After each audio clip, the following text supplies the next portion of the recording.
ঐতিহ্যবাহী লোকনৃত্য আর বাদ্যের সুরে সুরে মুখর কায়রোর আল শরিফাইন সড়ক। ছুটির দিনগুলোতে নিয়মিতই বসছে উন্মুক্ত সংস্কৃতির এমন আসর।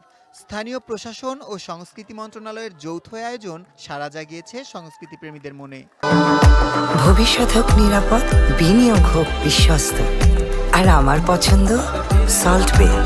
ওয়েলকাম টু সল্ট বে। এখানে একদিকে যেমন চলছে সরাসরি ছবি আঁকা, অন্যদিকে তেমনি হরেক রকম কসরত দেখাচ্ছেন পথ অ্যাক্রোবেটরা। মূলত ব্যস্ত এই শহরটির ডাউনটাউনকে একটি নান্দনিক সাংস্কৃতিক কেন্দ্র হিসেবে গড়ে তুলতেই সরকারের এই উদ্যোগ। শহরের এই ঐতিহাসিক অংশটিকে সংস্কার করার পর সরকারের মূল উদ্দেশ্যই ছিল একে একটি সাংস্কৃতিক হাবে রূপ দেয়া। মিশরের রাস্তায় শিল্প প্রদর্শনের ইতিহাস কিন্তু নতুন নয়। আমাদের সংস্কৃতিতে বহুকাল আগে থেকেই পুতুল নাচ কিংবা ঐতিহ্যবাহী গল্প বলার কৃষ্টি চালু রয়েছে। এই সাপ্তাহিক উৎসবে অংশ নিচ্ছেন সব বয়সী মানুষ। এর জন্য গুনতে হবে না কোনো অর্থ। সড়কের এই নাচ গানের আবেদন ও সুশৃঙ্খল পরিবেশ মুগ্ধ করছে এখানে আসা দর্শনার্থীদের।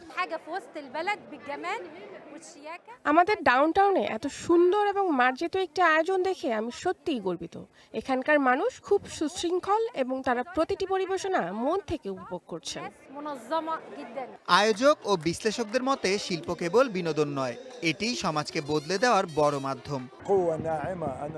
অনেকে বলেন শিল্প হলো সফট পাওয়ার।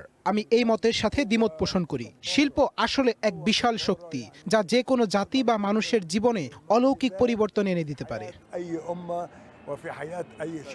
নানা রকম পরিবেশনায় কায়রোর এই রাজপথ প্রতি সপ্তাহেই হয়ে উঠছে সাধারণ মানুষের মিলন মেলা। সুলাইমান সবুজ, ওয়ান ইন্টারন্যাশনাল ডেস্ক।